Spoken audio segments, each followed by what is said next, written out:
கர்த்தருடைய பரிசுத்த நாமத்துக்கு ஸ்தோத்திரமும் துதியும் கனமும் மகிமையும் எப்போதும் உண்டாகட்டும்.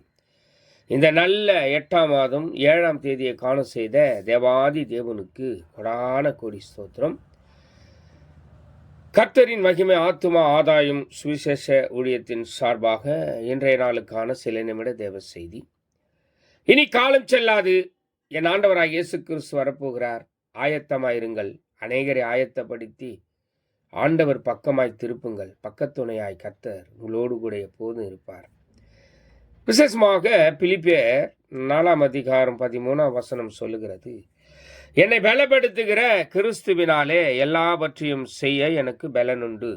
நிச்சயமாகவே உங்களுக்கு பலனை கொடுத்து எல்லா காரியத்தையும் கர்த்தர் உங்கள் மூலியமாகவே வாய்க்க பண்ணுவார். உங்களை எடுத்து பயன்படுத்துவார். கர்த்தர் தாமே உங்களோடு கூட இருந்து உங்களை வழி நடத்துவார்.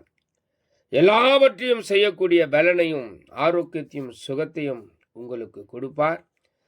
கலங்காதிருங்கள். கைவிடாத கர்த்தர், பலப்படுத்துகிற கிறிஸ்து உங்களை எல்லாவற்றிலும் இருந்து எல்லாருக்கும் முன்பாக உங்களை பலப்படுத்துவார், நிலைநிறுத்துவார்.